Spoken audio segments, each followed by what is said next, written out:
With the invention of the internet, most people's lives changed. It got to the point where almost everyone I knew wanted to have a computer. A couple of years ago, we finally joined the computer generation and decided to buy one. At first, it was the new toy in the house. Deb, my wife, used it for email and games. The kids, Kyle and Kayla, used it for playing games and doing homework. I, on the other hand, used it for internet searches and pornography. I often stayed late at work. I worked the second shift and left the factory at midnight. I didn't want to go to bars like a lot of guys. After all, I was married. So I always headed home. Everyone was already asleep and I would sit down at the computer. After a while, the same old got boring. I didn't really become addicted like a lot of people. I went to story websites and read stories about everything imaginable. I couldn't believe most of what I read. Do people really do these things or are they just fantasies? I was hooked by the stories of cheating wives. All these women were cheating on their husbands. It's hard to believe, but it suggested certain thoughts. So now I was kind of watching my wife's actions. When we went on dates, I would tell her about her dancing too close or being too nice to different guys. We even argued about it. I knew she was a good-looking woman, but I had no reason not to trust her. I found myself searching through the clothes hamper or going through our emails. So silly what comes to mind after reading these stories. I started reading less and less, but many thoughts still remained. I remember reading about men who caught their wife with another man and stood there looking at them. I had to ask myself the question, does it really turn you on when you catch your spouse with another man? I kept thinking about it, and given my jealousy, I didn't feel like it could turn me on. I told Deb about these thoughts, and she asked me why I was even thinking these things. She didn't want any other man but me. I met Deb when we were in our 20s. It was at her sister's wedding. We danced and became good friends after that. She told me she worked as a school teacher, and I told her what factory I worked in. We started dating and got married about a year later. The next year we had Kyle, and 2 years after that Kayla was born. Deb's sister Sandy was a wild girl I met years ago in high school. We didn't date, but she was a real slut. I guess I shouldn't say that, or I'll be considered a slut too. I was pretty wild back in the day too. She had sex with just about anyone. As far as I know, almost every guy on our soccer team was with her. I participated in a threesome after a game she was involved in. No one forced her, and she did it more than once. She and one of her girlfriends, Anne, had sex with almost everyone on demand. I knew her husband Bob from work. He was one of the day shift supervisors. He'd since been transferred to another plant. He was just as wild as Sandy. He was the one who invited me to their wedding. I didn't care for Bob too much because I knew what kind of man he was. I liked him even less when I decided he was trying to hit on Deb after our wedding. She told me she thought he was just being polite since he was our brother-in-law, but I knew better. I told her that if he tried to do anything to her, to let me know and I would kick his ass. She told me to calm down. She was mine and mine alone. We agreed to never talk about our past relationships because we were both pretty jealous people. I didn't want to go on a date one day and run into the guy she had mentioned having sex with. I also didn't want to explain to her that I had slept with her sister. When Kyle was 8 and Kayla was 6, they were both in school, and Deb and I got along pretty well, except for the fights we all have. We didn't see each other much since we worked different shifts. I was alone during the day and she was alone with the kids at night. It wasn't the best situation for a marriage, but that's the way it was. One day, while getting ready for work, Deb asked me if I could come over to her sister Sandy's house and fix the plumbing. Her kitchen sink was leaking and Bob was useless as a handyman. I laughed when she said the word plumbing, and she quickly replied, "The plumbing is at the sink, not my sister's. If you ever try to fix it, you'll regret it." I told Deb that I would stop by on my way to work and fix everything before I went inside. She gave me a kiss and then headed off with the kids to school. I couldn't help but think about Sandy. From what Bob had told me, I realized that they were probably swingers. They didn't have kids because Sandy always said it would ruin her figure. She didn't have a bad figure, but no better than Deb, and Deb had 2 kids. Sandy was always trying to hit on me. I did my best to just joke around with her. She didn't look bad, but she wasn't worth losing your marriage over. I remember her telling me it would happen someday.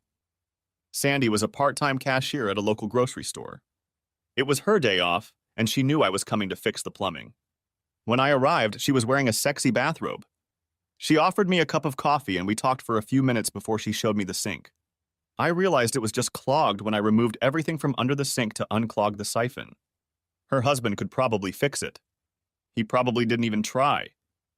I lay on my back with my head under the cabinet and put the siphon back in place. She had put too many eggshells and potato peels down the garbage disposal, and they had clogged the drain. As I was putting everything back together, she stood up, leaning on me. "What are you doing, Sandy?" "I want you." "Stop it, Sandy!" "I'm trying to finish this job." She stepped back for a moment and I finished assembling the pipes. When I was done and stood up, Sandy asked, "Are you going to sleep with me now?" "No, Sandy. I can't do that. Deb is your sister and I love her. I won't cheat on her, especially not with her sister. Have you forgotten how it was in high school? Are you too good to sleep with me now?" "Sandy, please." "I love Deb. She doesn't know about our past together unless you tell her. You're a beautiful woman, but I love Deb." "You stupid, stupid man. Either you'll sleep with me or I'll tell Deb you did it anyway. She'll believe me after all, I'm her sister." "Why did you do this? Why hurt us? Deb is your sister and loves you." Sandy laughed. "My little prude thinks she's a slut. Let's see how she reacts when I tell her about it." "Sandy, don't do this." "I won't have sex with you and I'll tell Deb about how we were in school. I know she'll understand." I grabbed my tools and told her I was done with her damn sink. I jumped in my truck and drove to work. My head was spinning. Would Sandy make up some story and lie to Deb? Arriving at work, I called Deb, but she wasn't home yet. I left a message. "Deb, I love you and have something to tell you about your sister when I get home tonight." I got to work and got down to business. It was hard to concentrate with all this shit going through my head. It was starting to be a normal day like any other, but now it was all mixed up. Around 6, I called home again, but no one answered. I called Deb's mom and asked if she knew where Deb was. She left with Sandy and Bob. The kids stayed with me. Deb asked if I could watch them for a few hours while they left. I said I'd leave them overnight. I like having them here. Is something wrong, Ray? No, it's okay. If you see her, tell her I love her and I'll see her tonight. I have to get back to work. For me, it was one of the longest nights of my life. I knew I had to tell Deb about me and her sister. Hell, that was before I even met Deb. I'm sure she would have understood. Finally, my day was over and I headed home. As I stopped in front of the house, I saw a car parked in the driveway. I knew it was Sandy's car. Apparently, it was time to face the truth. I went to open the door, but it was locked. I pulled the key out and couldn't believe what I saw. Sitting in the living room were my wife, Bob, and Sandy. Sandy was sitting on my couch holding Deb's hand. Bob was pulling up his pants and my beautiful wife was lying on the couch. Everyone flinched when I opened the door. There was a smile on Sandy's face and a smirk on Bob's face. My wife Debbie looked half scared and drunk. Now I had to face reality. I don't know about the guys in the stories I read, but I didn't have a boner. I didn't like seeing my wife in that position. I was beyond furious, ran up to Bob and hit him as hard as I could. I knocked him to the ground. Behind me, I heard screaming. I didn't know if it was Deb or Sandy. I hit Bob probably 5 times before I felt a blow to the back of my head. When I woke up, I was in the hospital. I looked back and saw a man in uniform. It must have been a city policeman. "I see you're back in the world." "I'm Patrolman Gene Andrews." "Where exactly am I and where is my wife? What happened to me?" "Slow down, Mr. Harper. You have a concussion from being hit on the head with a glass vase. Apparently, you got into a fight in your home and the police were called. They were going to charge you with assault, but the charges were dropped. You were very lucky. You could have gone to jail for a whole 18 months. What about the attack on me? You said someone hit me in the head. According to witnesses, you came home and started fighting with your brother-in-law. To make you stop, his wife hit you on the head with a vase. You were hit only once, and that was to stop the fight. You should thank them for dropping the charges against you. Where was my wife when you came in?" "When we arrived, your wife was throwing up. Your sister-in-law said she had too much to drink, and you got angry with her. And when you headed towards her, your son-in-law stopped you and you started fighting with him. He was only trying to defend himself. When we talked to your wife, she said she doesn't remember much except that you were yelling at her.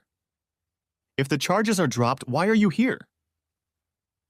"My supervisor called when you weren't home yet and told me to wait and get your statement." "So what happened?" "I have nothing to say." I wasn't going to tell the world that I caught my wife in bed with another man. I just lay there and didn't say anything. All right, have it your way. According to the doctor, you will have to stay here until tomorrow. I suggest you think about what you've done and thank God that no charges have been filed. You are a very lucky man, Mr. Harper. The officer left and I lay there with a terrible headache. What was I going to do next? I knew I couldn't live with a cheating wife, but I had to know why she was doing this. I called my sister to pick me up the next morning.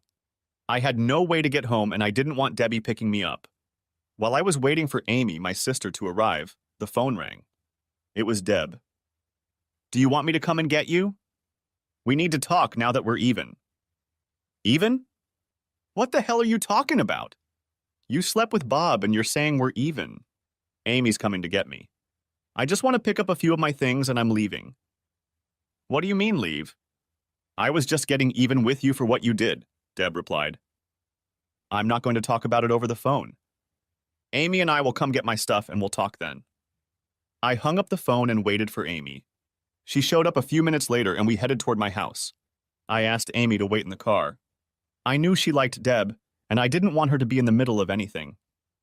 I knocked on the door and Deb opened it.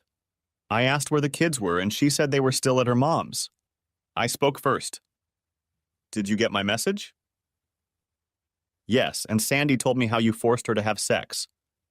How could you do that? She cried softly. I didn't do anything like that. That's why I left the message. I went over to Sandy's house and fixed her plumbing. She started hitting on me. I told her no, but she kept insisting on doing it. She told me that she would tell you that she had sex with me, even though she didn't. I don't believe you. You're lying! Why would my sister lie to me? She's jealous of our marriage. She wanted to see if she could keep us apart, and she seems to have succeeded. Why do you think she sat back and let Bob have sex with you? They are swingers and wanted to get you into it. Looks like they both got what they wanted. You let Bob have sex with you and our marriage died. No, that's not true. I did it to get even with you. You raped my sister, and I had sex with Bob to get even with you. Sandy even knew you weren't circumcised and that you had a mole on your upper thigh. Your sister is a whore. She knew that because I slept with her in high school like every other guy. I never told you because I had a crush on you and didn't want to lose you. Then you said we would never talk about our past relationship, so I left it all in the past. I don't know what to believe. Sandy is my sister. And I'm your husband. You didn't even wait to ask or call me about it. Instead, you let Bob do it. Do you really think it would have solved the problem if I had raped your sister? You must have wanted him very badly to let them talk you into it. But, Sandy said, I don't care what your whore sister said. This isn't just about Bob. It's about you not respecting me and not trusting me to at least listen to the accusations against me. If I raped her, why didn't she call the police? She said she didn't want to hurt me with a family scandal. She had no problem hitting me over the head and calling the police last night. She didn't yell rape because it didn't happen. You can believe whoever you want, but this marriage is over. Why would you want to live with a rapist? No, you wanted Bob and you used me for an excuse. No, that's not true. I love you. You better look up the word love. It doesn't include sex with other men. I'll pick up a few of my things and come back next week for other things while you're gone. I'll go to the lawyer first thing Monday and start filing for divorce. Ray, wait! This isn't how it was supposed to happen. Sandy said she forgave you and you would forgive me. I just wanted to get even with you. No, you just had sex with Bob and your sister. I went and got my suitcase, putting a few personal items in it. What do I tell the kids? Tell them whatever you want. I don't care. I don't want to see you anymore. I'll get a lawyer to arrange visits and Amy can take the kids so I can see them. I don't ever want to talk to you again. I opened the door and stepped out. Amy drove me to a cheap motel until I could find another place. On the way to the motel, I told Amy the whole story.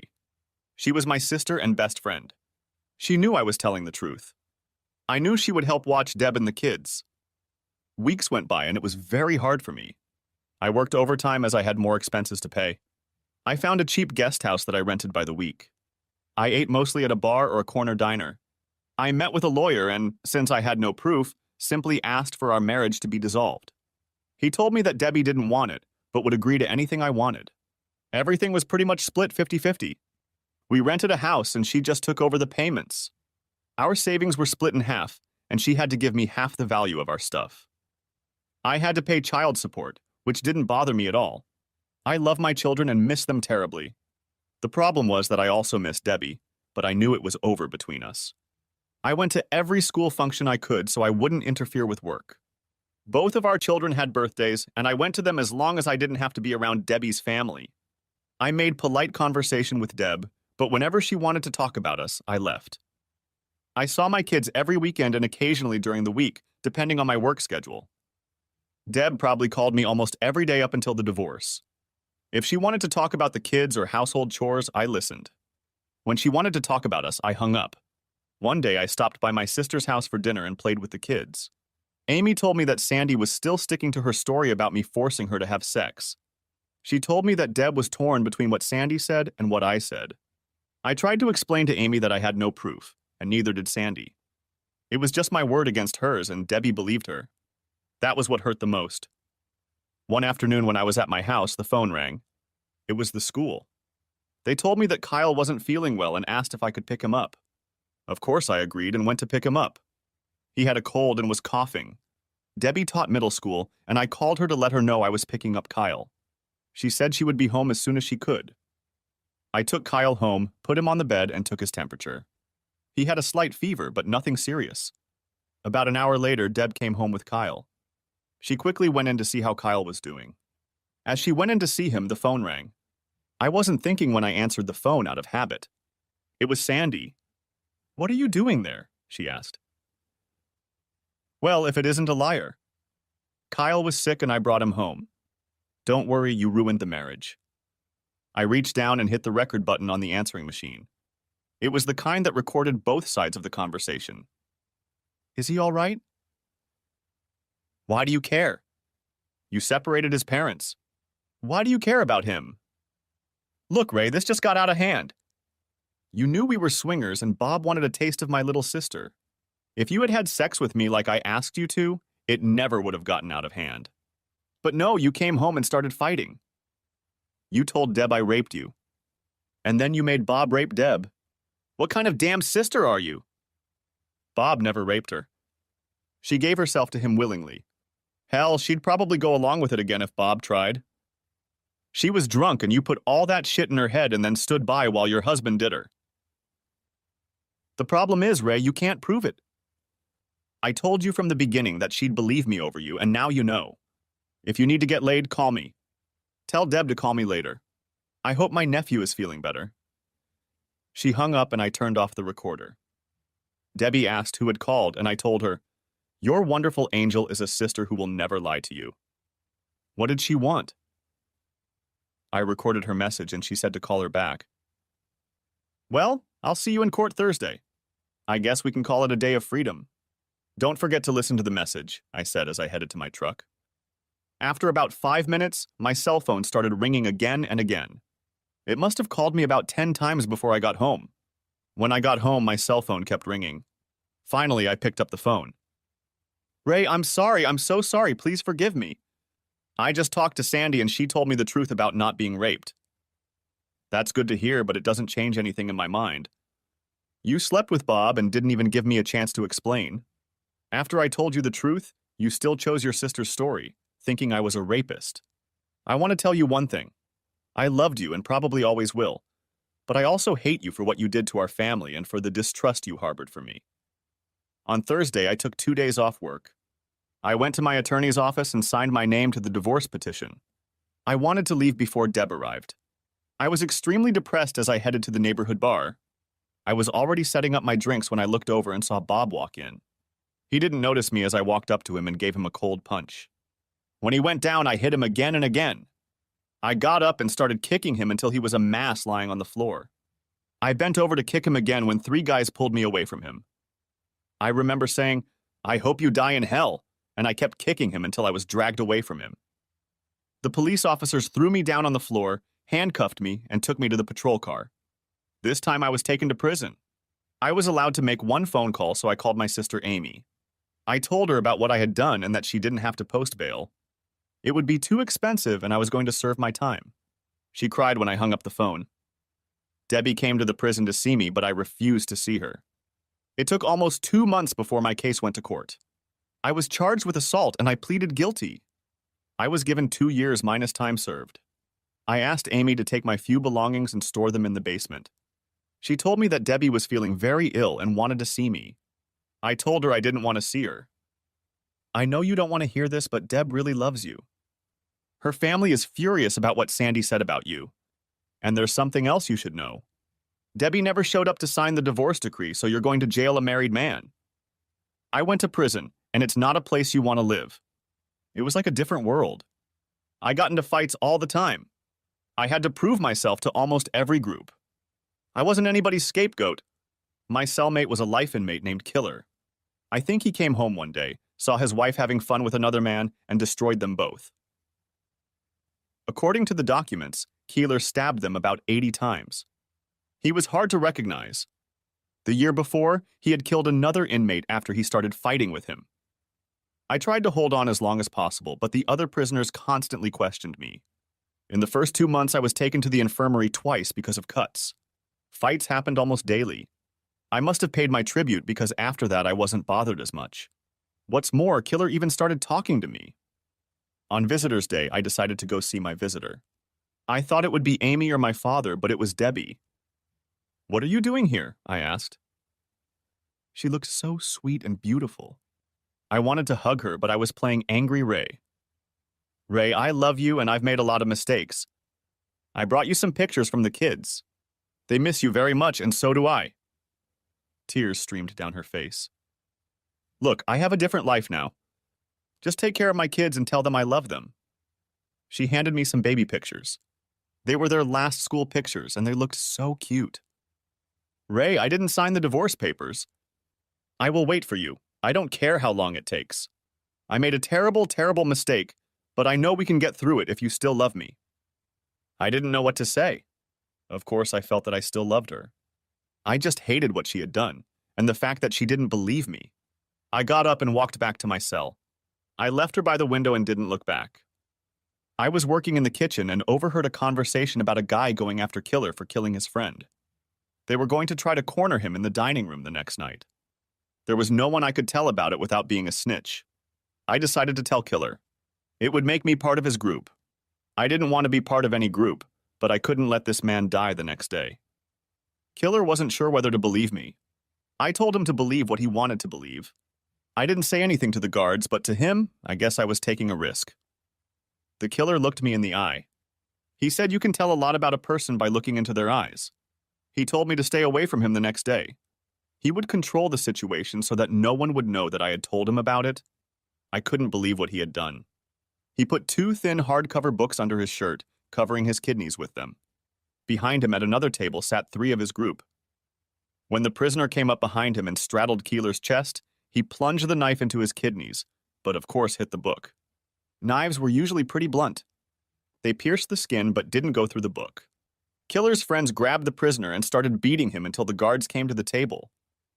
The prisoner was taken to solitary confinement, and Keeler sat down again to finish his dinner.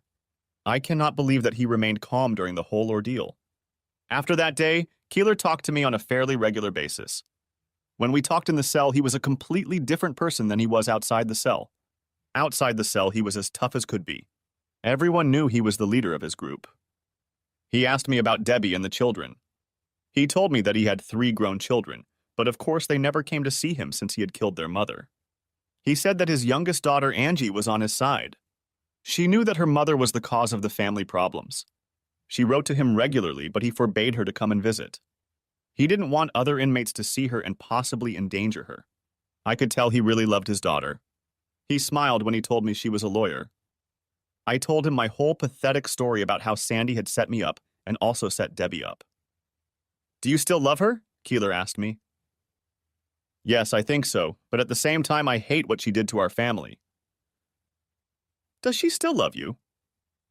"She says she loves me, but I can't forgive her." "Why not? Look where you are now. You've hit rock bottom, kid. If there was a woman in the world who loved me and said she'd wait for me, I'd be the happiest man in the world." What about mistrusting me, not trusting me, and having sex with another man? Hell, you killed a man and your wife for the same thing. And I regret it every day of my life. I regret not giving her a second chance and getting my family back. Don't get me wrong, Ray, don't hold a grudge. It will kill you ever so slowly. He gave me something to think about. Is he right? What would I do when I got out? I had no job, no future, and right now, no family. The next month, I had another visitor. Debbie came back. She smiled at me, and there were tears in her eyes. The kids drew you some more pictures. She put them in the tray, and I looked at them. They showed a picture of Dad, Mom, and the two kids. I guess the kids still saw us as a family. They miss you, Ray. God, I miss you. Will you ever be able to forgive me, and can we be a family again? I promise I'll do whatever it takes. I don't talk to Sandy or Bob anymore after what she did to us. I'm sorry for not trusting you. I thought, she didn't believe me once, so the next time someone says something, she'll probably believe them again instead of me. Deb, I've been doing a lot of thinking. I want to forgive you, but I don't know if I can. Seeing you with Bob, I can't get it out of my head. Did you really like him? No, I hated it. That's why I threw up. When you walked in, I saw the look on your face and I felt sick. I realized what I did was wrong when I saw you. Of course, I can never take it all back. God, I wish I could. I never would have done it if I hadn't been so drunk. I only want one man, and that's you, Ray, the father of our two children. A couple weeks later, I had another visitor. Amy came to see me. Ray, remember when I told you that Deb had stopped seeing Sandy? I was driving by the house and saw Sandy and Bob going into the house. I don't know why they were there, so I kept driving. I just thought you should know. I was confused again. Had Deb lied to me again? I was ready to forgive her and try to make our life work again. I know Amy wouldn't lie to me. I had to find out why Deb was seeing Susan and Bob again. About a month later, Killer and I got to talking, and he said he felt he owed me for what I had done for him. He said he had been a lawyer before prison and had some connections. He was going to see if he could get me out of the parole program. I didn't know whether to believe him, but he never lied to me. It may seem strange to say that about a criminal, but I respected Killer. I often thought about what a good lawyer he must have been. His speech and stature demanded respect. I knew it was best not to ask any questions about his statement. I took him at his word. A few weeks later, I was called to the warden's office where the parole board was meeting. The first person to speak was the prison governor. Mr. Harper, we have a parole application for you. I don't know who you're familiar with, but we've been asked to speak with you. After reviewing your file, we saw that you had a hard time adjusting for the first few months. Is that true? Yes, sir. I guess I wasn't cut out for prison life, but I tried to adapt. If you had gotten out earlier, where would you have lived, and how would you have survived? I had to think fast. I knew this was a make-or-break question. Well, sir, I have a sister who is also my best friend. She and her husband said that when I get released, I can live with them until I get back on my feet. Aren't you married, Mr. Harper? Yes, sir, but we were in the process of divorcing when I was sentenced. At this point, I'm not sure how things are going to work out with him. I'm just trying to be honest with you. We thank you for your honesty. We knew you had broken up, and we wanted to see how honest you were with us. Sir, as for the job, my previous employer said I was a good worker and to come to him when I was released. What are your chances of going back to prison? We don't look our best when a convict we released early goes back in. I promise you, sir, that I never want to see those prison walls again. Go back to your cell, Mr. Harper, and we'll get back to you by the end of the month. Yes, sir, and thank you for at least considering me for parole. I went back to the cell and Keeler asked me how it had gone. I told him what I had told the council and asked him if he had anything to do with it. You never know, but if you're released early, I'll expect a box of cigarettes a week to be put on my account. He laughed. Debbie came back a few days later and said someone from the parole board was in the house. Are you going to be paroled? She asked. What did they want? What did they say? I asked nervously. How are we settling in and will you be able to live there? I told them we broke up, but I'd love to have you back, she said rather nervously. I changed the subject. You told me you stopped seeing Sandy. Have you been seeing her? She's my sister. I don't see her that often. I interrupted her. And Bob, have you seen him lately? Why are you asking me these questions? She did look nervous. You can't be trusted. You said you wouldn't see Sandy, but she and Bob were in the house. Did something happen with you and Bob again? Is that why you're worried about parole? Tell your damn lover, Bob, that when I get out, I'll finish work, and if you're having fun with him in the meantime, I'll take care of you too. Deb jumped up and ran out of the visitor's room. I knew my thoughts were right. I was ready to go back to the same damn situation that had brought me here in the first place. I had no intention of killing anyone. I just wanted to give them a good scare. I called my sister Amy and she came over to see me. I told her about the conversation with Deb and she said she felt really sorry for me. She said the parole board came to see her and she told them I could stay here as long as I needed to. Her husband Kenny was there and he said I was welcome there. Do you know if they called Mr. Parker about my job? Yes, that's right, and he said you could go back to your old job. You were one of the best workers. Gosh, Amy, you've given me hope. I hope I don't get rejected. It won't.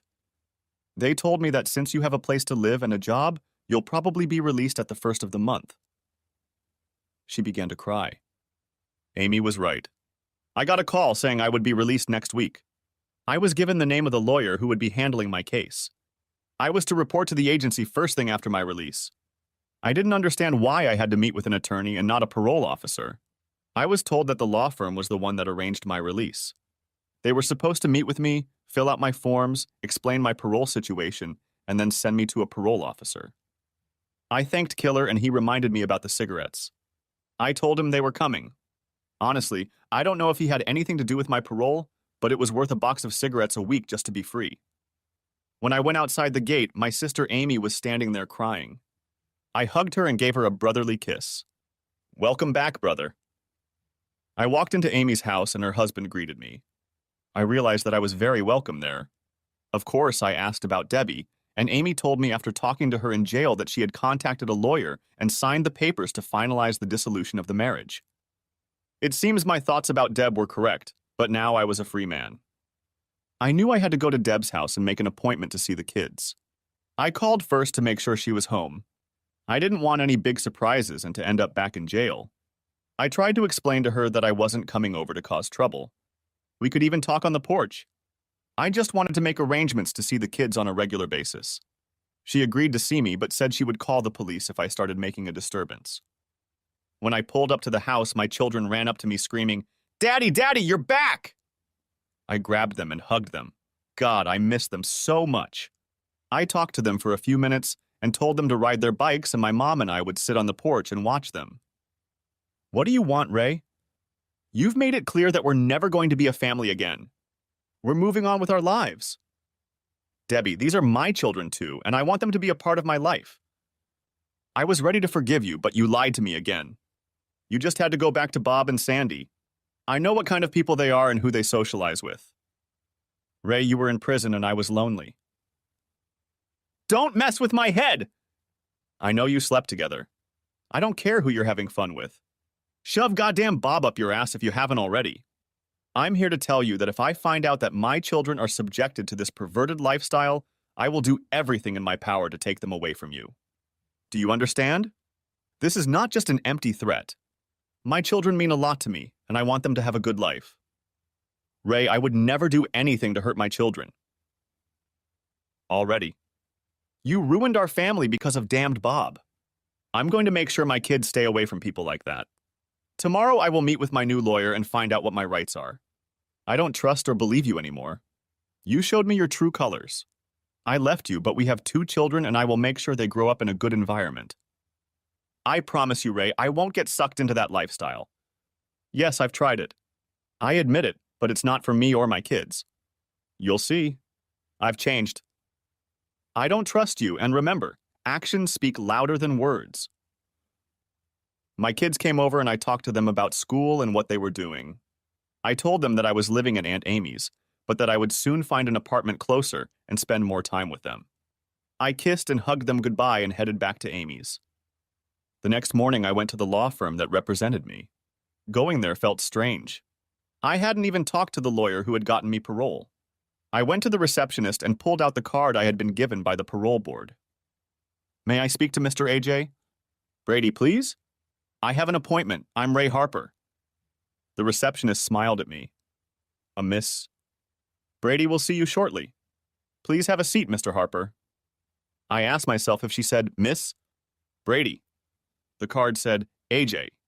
Brady, so I assumed it was a man. I was sitting there pondering when a beautiful woman in a dark blue suit walked up to me. She had a smile, dimples, and shoulder-length dark brunette hair. I couldn't help but stare at her as she held out her hand to greet me. Ray Harper, I presume, she said, extending her hand for a shake. I'm AJ. Brady. I know we haven't met yet, but I've been asked to look into your, how shall I put this situation, and I've come to the conclusion that you didn't have a fair defense, and we'll talk about the rest. If you'll step into my office, please. Mary, I don't want to be disturbed. Please take messages to all calls and tell them I will call them back. Yes, Miss Brady, the receptionist replied. I followed her into her office. If she had asked me to, I would have followed her into the abyss. She was a very beautiful woman. Well, Mr. Harper, we meet at last. Please call me Ray if you don't mind. I owe you my life and I have no idea why you did it. Mr. Harper. I mean, Ray, a good friend of mine asked me to look into your case. Your lawyer let you plead guilty instead of trying to help you. You had a lot of extenuating circumstances that he never mentioned. You had just signed the divorce papers. The person who caused your divorce came to the place where you were. You were not in your right mind at the time. These and other factors would have gotten you a lesser sentence. Of course you committed assault, but the sentence was too harsh. I pointed that out to the parole board, and they agreed with me to some extent. I asked, why, Miss Brady? Why me? Who asked you to help me? Can I call you anything other than Miss Brady? After all, I feel like you saved my life and gave it back to me. Look, Ray, I was asked to help you, and I did. Is it really that important that you know who hired me? As for my name, I guess you can call me AJ. I became friends with a man in prison. They called him Killer. He told me he would help me get parole. He also told me that he had a favorite daughter named Angie and that she was a lawyer. I wondered if you were the beautiful daughter he was talking about. My new attorney's eyes glistened. She looked at me eye to eye and said, Yes, Keeler. I mean Dave.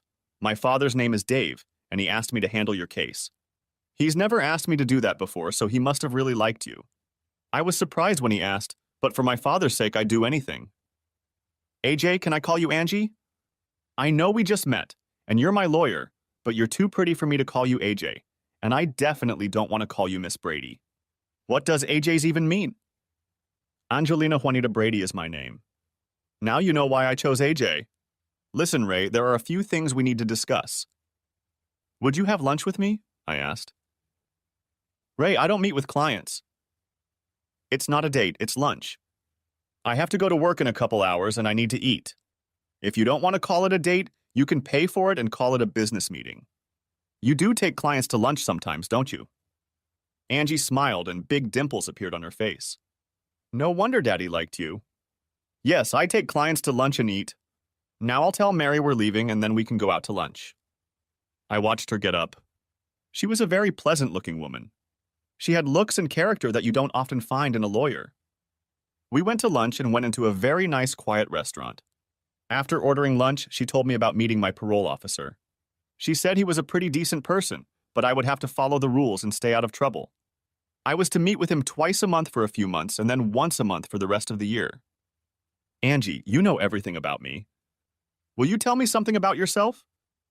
Ray, I don't think it would be appropriate to talk to you about my personal life. You're the most beautiful woman I've ever seen, and I love looking at your dimples when you smile. Ray, please, I told you I don't date clients, but thanks for the compliments. She couldn't help but blush. Tell me about your legal education. It's a business. I have a right to know that as a client. She tried to hold back a smile. Okay, Ray, I have a law degree that I got from the university on a scholarship. I've been an attorney for several years now. My specialty is criminal law. Lunch came and we ate. I couldn't help it. Angie was on my mind. Will I see you again, Angie?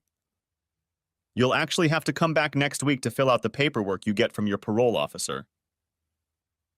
Why don't we have lunch again? I'll even buy you a treat. I noticed she softened a little.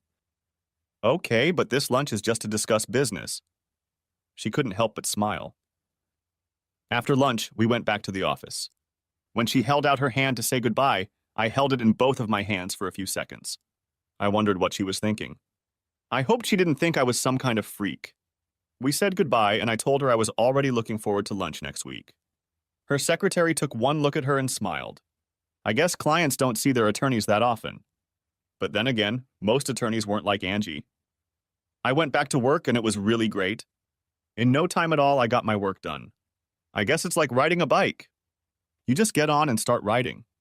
Most of the guys I used to work with were still there. It was like they had a newfound respect for me. Nobody was messing with me. The next 2 Mondays in a row, I had an appointment with Angie. She was trying to maintain a business relationship, but I wanted to learn more about her. On the 4th week of our communication, she told me that we had ended our business relationship. Are you still my lawyer? I asked. Of course, if you have any problems, all you have to do is call me, she said. Angie, I'm afraid I have to fire you. I'm very sorry. What? Fire me. What in God's name has gotten into you? I helped you get out of jail and didn't charge you with anything, and you want to fire me? Yeah, you said you weren't going out with your clients, and I want to have a real date with you. I want to take you out to a real dinner and maybe a dance. I want to really get to know you. I know I'm an ex-con and a factory worker, but I want to get to know you better. I think you do too, because for the last 3 weeks I could have been making phone calls to get the information you asked for. I think you want to see me too. Ray, I'm sorry, I don't know what to say. Yes, I'm a little attracted to you, but this is all about ex-convicts and laborers, isn't it?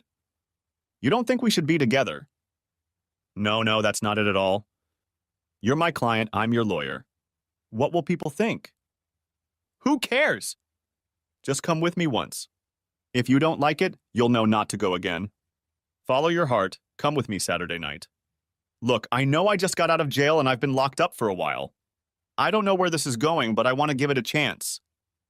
Oh God, I know I shouldn't do this, but I'll go once. I'll tell you right now, don't try to get me to sleep with you. Oh God, I can't believe I said that, Angie replied. That Saturday we went for a drive. I borrowed a car from my sister. I didn't want to drive Angie in my old truck. She gave me her address and it was a townhouse. I knocked on her door and when she answered, I saw the most gorgeous woman. I know that all men see women differently. In my eyes, she looked stunning and beautiful at the same time. I wanted to grab her and hug her right then and there. I knew I had to be a gentleman, but it wasn't easy. We went to a fancy restaurant and ordered wine and then dinner. After dinner, we decided to talk for a while listening to music. Angie, tell me about yourself. Where did you grow up? You must have been married because your last name is different from your father's. Please tell me about yourself. You know my life like a book. Ray, my dad and mom didn't get along very well. Of course, you know how that ended. Dad's been in prison for 14 years now. My brother and sister and I were raised by aunts and uncles. I'm the youngest and I was 14 when all this happened. It was very hard on all of us. My brother and sister have never forgiven my father. They love him, but they just can't forgive him. I knew my mom was cheating on him and I told him about it. I argued with my mom, but she said I was just a kid and didn't know what I was talking about. She said that someday I would really learn about life. Then I told my dad about it. 2 weeks later, he caught her with another man. I partly blame myself. If I had kept quiet, this might not have happened. Angie, you don't know that. You're not responsible for your mom's death or your dad's imprisonment. They were adults, and you were a child trying to do the right thing. After my father was sent to prison, I decided that I would go to college and try to become a lawyer, and maybe I could help my father get a lighter sentence. That's why I chose criminal law.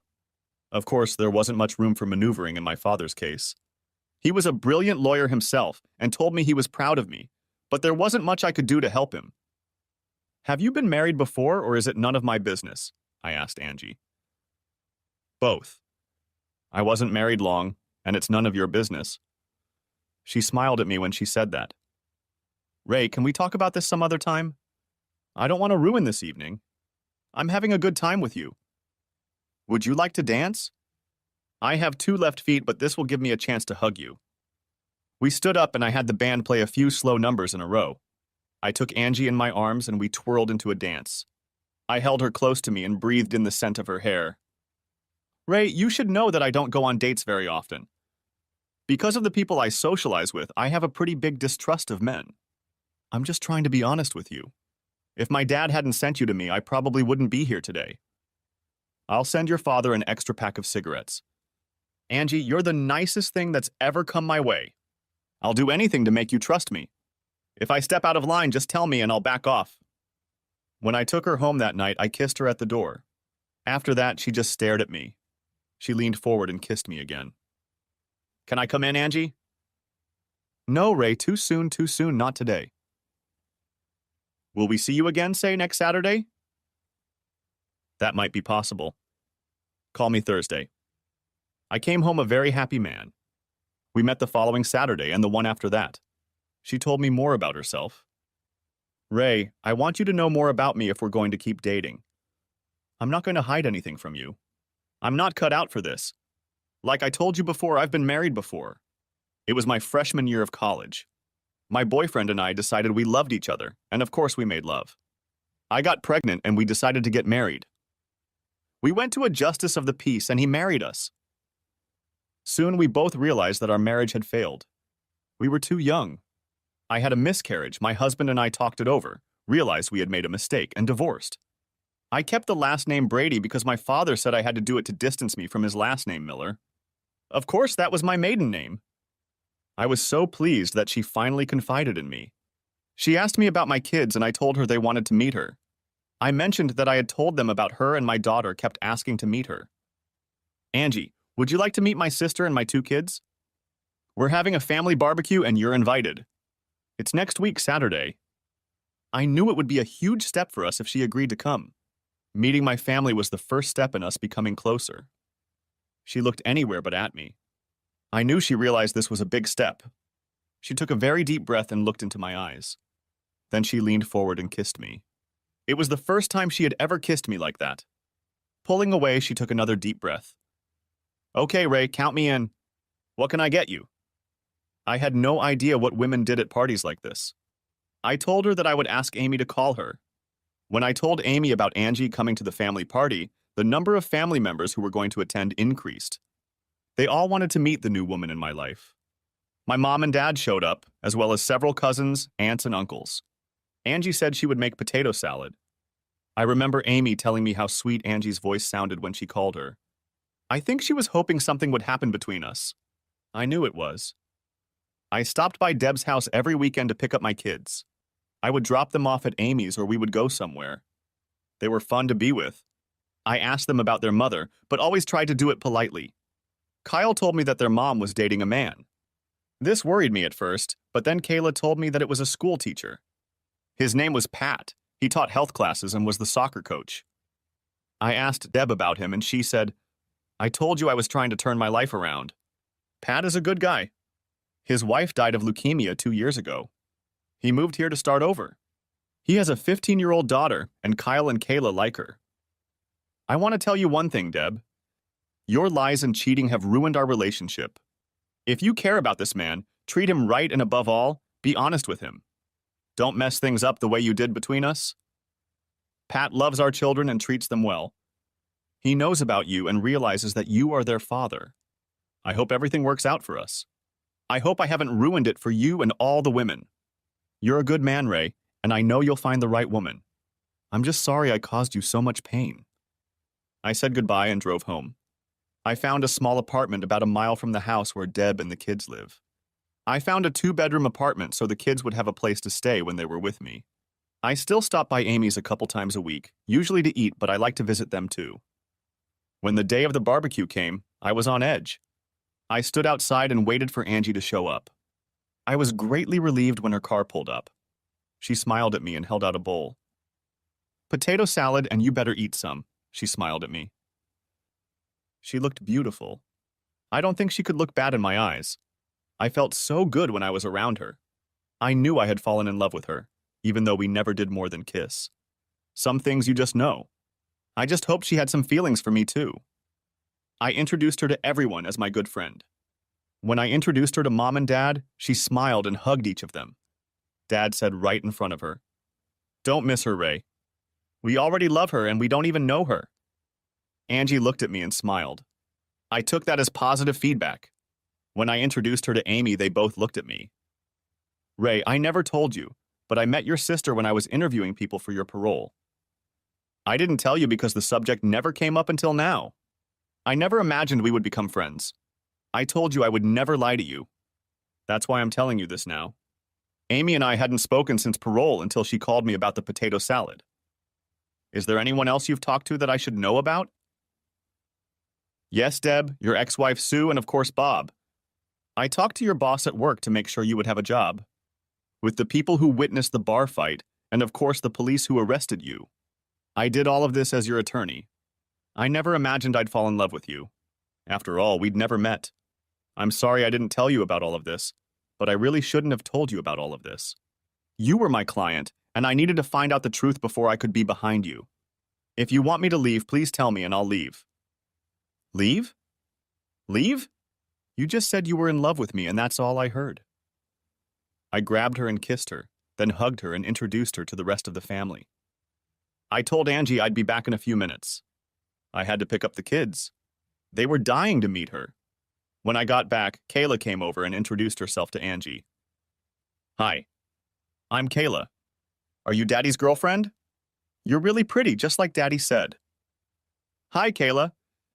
You can call me Angie or AJ. You're a very pretty girl. It's really nice to meet you." Kayla said, "Come and meet my older brother. He's 10 years old and he's afraid of girls." "Kyle, this is AJ, Daddy's friend."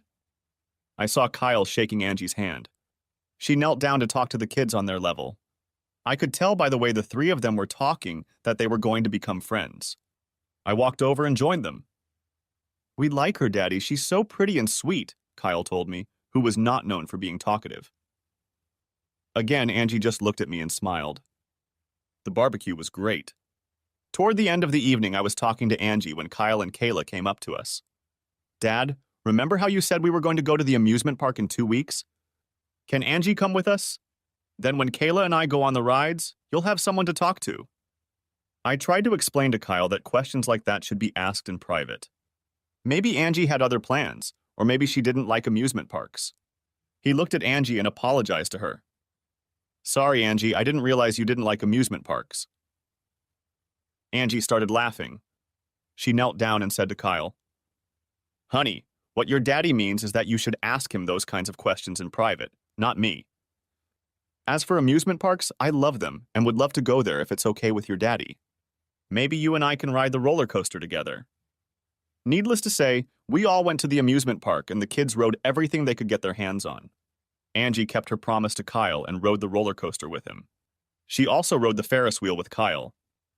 On the way home, Kayla said to me, "Dad, you have to buy a car instead of your truck. You can't expect Angie to use her car all the time because we all won't fit in your truck." That made Angie and I laugh, but the girl was right. Over the next couple weeks, I didn't see Angie much. I had to work a couple weekends and she was busy in court. We talked on the phone a couple times, but it wasn't the same. One Saturday, I picked up the kids and we decided to go to Chuck E. Cheese's. It was a pizza place for kids. Besides pizza, there were all kinds of games where you could win tokens and get little prizes. We were already at the house when Kayla asked me if she could call Angie and ask her to come with us. I didn't want to disappoint her, so I said I would call Angie. I called out, "Angie, it's Ray. Kayla asked me to call you. What are you doing tonight?" "Oh, hey, Ray. I was going out with some friends." "Why?" "Nothing." "Have a good time." "Ray, you said Kayla wanted to ask me something." "Please put her on the phone." "It's okay, Angie." "Yes, that's something." "Please put Kayla on the phone." I could only hear one side of the conversation. "Hey, Angie. Dad's going to take Kyle and I to Chuck E. Cheese's for pizza and games. We were wondering if you'd like to come with us." "Yeah." "Okay, I'll tell him." "We miss you too." "Okay, bye." I felt sorry for Kayla. "I'm sorry, honey, but she already has plans." "What do you mean, Dad?" "She said she'd be here in half an hour." She said to tell you that she's going to buy a car so she doesn't have to use her automobile all the time. Yes, Daddy, she said she misses us. That evening, after we returned from a pizza party where the kids each won a half-dozen stuffed animals thanks to Angie and her play skills, I took the kids to their mom's house. Angie told me it was time to get to know each other better. We went to my apartment and sat on the couch. Angie, you know I love you, don't you? I wouldn't be here now if I was thinking about something else. I want you to make love to me. I haven't trusted any man in a long time. All I ask is that you be caring and gentle. I don't want to be used. I want to be made love to. We started on the couch and moved to the bedroom. We did whatever we wanted. I massaged her feet, licked the whipped cream off her belly, and everything else. We spent half the night caressing, massaging, and making love. I felt best when I could hold her in my arms after making love to her.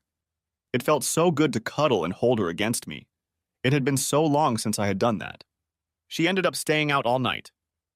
I got up before she did and made us French toast. She came out of the bedroom wearing one of my t-shirts. That t-shirt never looked so good, I told her. I couldn't believe how great she looked even in the morning. She took a quick shower and we sat down to talk. Angie, what's next for us? You know I love you and my kids love you and my whole family loves you. What do you want to happen next, Ray? I sound like a lawyer. We've only known each other for a few months and we made love for the first time last night. I know it's only been a few months, but I want you in my life every day.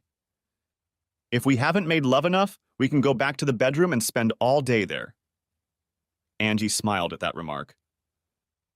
Angie, I want you to be my wife. Will you marry me? Tears came to Angie's eyes. Ray, just so you know, I don't take love lightly. I made a mistake once, like I told you before. Yes, I will marry you. I want you to know that I will always be there for you and the kids. I know what you went through in your first marriage. I will always be honest with you and I will never cheat on you. I will expect the same from you. She walked over to me and kissed me very passionately. Honey, what's the matter? You look happy but sad at the same time, I asked her. These are my thoughts about my dad and how happy he will be. Most young girls think about that special wedding day. How they will put on a white dress, how their dad will walk them down the aisle and give them to their husband. I know that will never happen to me, and it makes me sad. She cried softly. Last time, my father didn't even know I was getting married. By the time I wrote him, I had miscarried and was on my way to divorce. I'm sorry, Ray, I shouldn't be thinking about this right now. After all, I'm going to marry the man my father approves of and who I was in love with from the first time I met him. What? You loved me from the beginning. I wanted you from the first time I saw you, but I know you knew that. She smiled sweetly at me and asked me when I wanted to tie the knot. I replied that all arrangements would be on her terms. We both agreed that it would be as soon as possible. I asked her if I could start telling everyone, and she said she was going to, so we just needed a date. We decided it would be in 2 months. For the next few days, I was over the moon. I told Amy and her husband Kenny about it.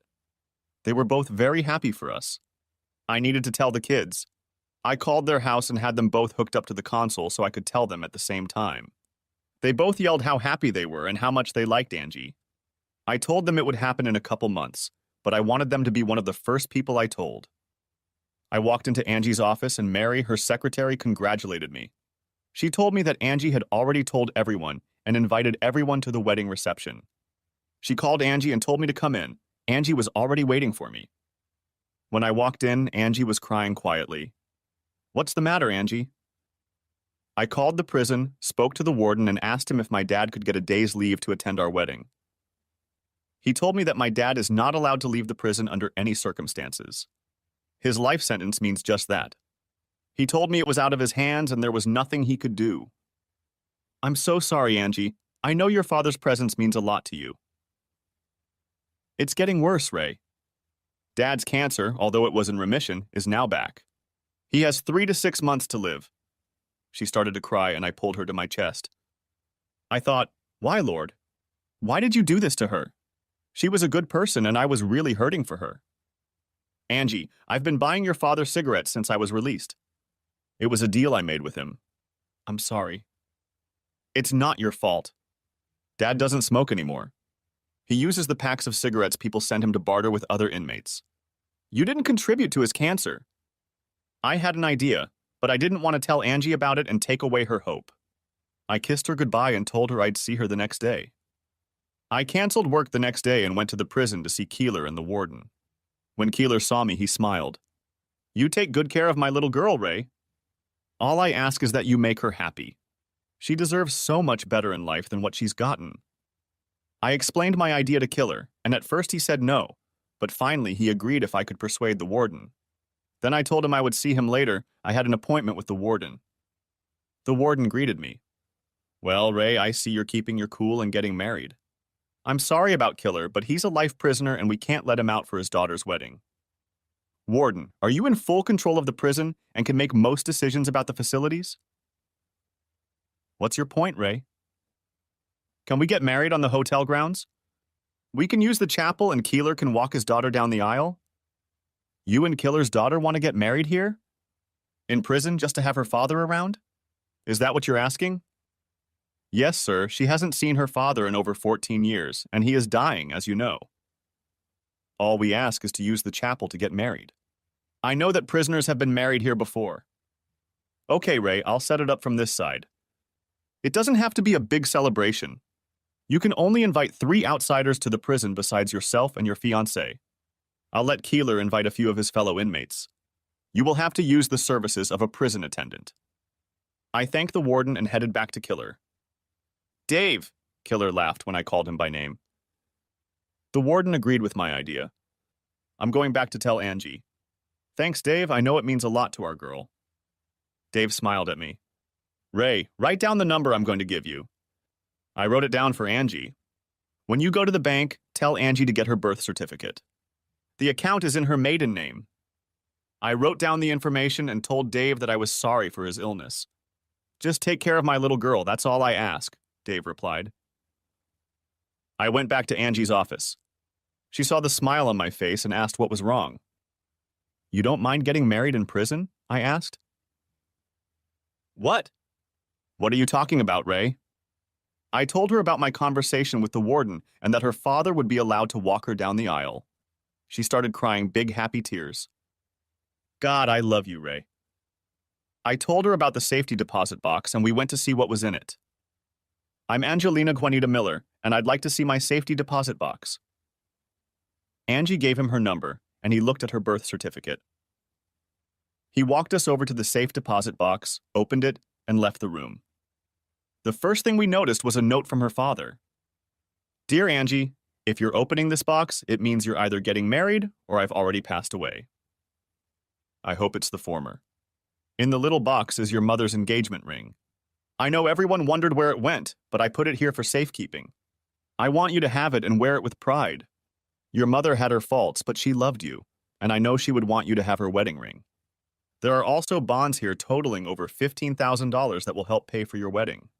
I formalized them before I was sent away. When you see your brother and sister, tell them there's a box for each of them too, if they haven't gotten theirs yet. Only yours has a ring in it. Congratulations, and always be honest with your husband. With love, Daddy." Angie and I talked about our wedding. We decided to invite her brother Brad and sister Lisa if they would come. And also my sister Amy. We would invite family and friends to the reception, which would be held shortly after the wedding. Angie and Amy spent the next month getting everything ready for the reception. Everything had to be paid extra for since the wedding was so soon, but I wanted Angie to have as much of her dream as possible. Amy said she would use her digital camera and take pictures. Angie and I went to her brother and sister's house. She introduced me to them. They told me they didn't hate their father. They hate what he did. Angie explained to them what the wedding was and why she was spending it in jail. Both Brad and Lisa had tears come to their eyes when they learned that their father was dying. After they agreed to go to the wedding, Angie gave them their bank deposit box numbers. They were surprised that their father had set aside something for them. On the day of the wedding, Angie and I drove to the prison together. Amy and her husband came too, but her husband was waiting for her in the car. When we entered the prison, I had a costume for Keeler. One of the guards took it to him. I was wearing the tuxedo I had rented for the occasion. Amy went into the room with Angie to help her with her wedding dress. Angie didn't want me to see her until she entered the chapel. I went into the chapel to wait for Angie. Brad and Lisa walked in. Brad was going to be my best man, and Lisa was going to be Angie's maid of honor. There was a small piano in the chapel, and one of the prisoners was playing some songs on it. The guard brought in 5 other prisoners who were friends of Killer, Dave, and sat them down. The warden came in with the priest and smiled. He came up to me and said that after the ceremony, they had cake and punch for everyone. For a warden, he wasn't such a bad guy. The pianist began to play Here Comes the Bride, and everyone stood up. Angie walked through the door, accompanied by her father. Both had tears running down their cheeks. Angie had gotten her wish. Her father would walk her down the aisle on her wedding day. When they were in front of the chapel, everyone took their seats except for our little wedding party. Another guard came in and closed the door. The priest pronounces, "Who gives this woman to this man?" "Yes, sir," Dave replied proudly and sat down. "Angelina Juanita Miller Brady, do you take Raymond Michael Harper to be your husband?" The priest continued his presentation and then asked me the same question. We made sure he answered, "To love and honor from this day forward." That's how we both felt. No one was ever to come between us. We had both had a difficult life up to that point. We knew we would do everything we could to make our marriage work. After saying my vows, I kissed the bride. She then turned around and kissed and hugged her father. We all went to an adjoining room to talk for a few minutes and to eat cake and punch provided by the warden. Brad and Lisa walked over to their father and hugged him. It was the first time in almost 15 years that they had talked to him. There were many tears. Tears of joy and tears of remorse. They knew their father was dying, and they wanted him to know that they still loved him. Amy took pictures of Angie and me throughout the service. She also took as many pictures as she could of Dave with his 3 children. She captured the tears, hugs, and even a little laughter they all shared in that short period of time. She left, and she and her husband took the photos to a 24-hour photo center where they were developed and some enlarged. We said goodbye to Dave and the warden. We thanked him for making Angie's dream come true. As we left, we noticed that Brad and Lisa were still talking to their father. It was a wonderful sight to see. We headed back into town and to the reception. Everyone we invited was present. The first people we saw were Kyle and Kayla, who were jumping up and down when we got out of the car. They ran up to us and hugged us. We walked into the auditorium and were greeted with shouts of joy. My parents were there with tears in their eyes, as was almost everyone who greeted us. Many of Angie's friends were there to greet us. Most of them I had never met. I noticed Mary as she came over and gave us a hug. About a half hour later, Amy showed up with the pictures. She enlarged some of our pictures. She spread them out on the table for everyone to look at. Brad and Lisa stopped by the house to pick up their families. Brad was with his wife and 2 children. Lisa was with her husband and 3 children. Both families walked up to Dave's picture and told the kids that this was their grandfather. Amy told them that she had taken 4 sets of pictures, and after the reception, each family would be able to take a set home. There was one for Brad and Lisa, one for Angie and me, and of course one for Amy. I wanted to tell you how incredible Angie looked in her wedding dress. If she had wings, she would have looked like an angel that God sent. To me, she was the most beautiful woman I had ever seen, and she was my wife. I think most men feel that way about their wives. We danced and ate and danced some more. To the clinking of glasses, our lips were together most of the night. People I worked with told me I was a very lucky man. Believe me, I didn't need to say that. I knew I had the ring, and I intended to hold on to it forever. For those of you wondering, Deb and Pat did not attend our wedding. It was Angie's day, and I didn't want anything to ruin it. Seeing her and her father walk down the aisle, seeing her brother and sister make peace with their father. The family becoming whole again. I will never forget that day. Epilogue. It's been 6 months since our wedding day. Debbie and Pat got married last month. I was pleased to see that she is really trying to get her life together. My children tell me that Pat is treating them well. I asked about Aunt Sue and Uncle Bob, and my kids tell me they moved to another state. I was moved to the day shift so I could see the kids more often and be home with Angie every night. She was pregnant with our baby. 3 months after we were married, Dave Keeler passed away. The kids visited him every month until his passing. It was sad, but we had time to tell him about Angie's pregnancy. We told him it was going to be a boy and we would name him David Raymond. That brought a smile to Dave's face. I look back, remembering everything that happened. The cheating wife, prison, meeting the woman of my dreams and then marrying her. Now I was starting over and about to be a father again. Not a day goes by that I don't thank God for what I have. I thank him for giving Angie and me another chance at happiness. That's it. Thanks for watching. I hope you enjoyed it. So subscribe to my channel and watch the next video.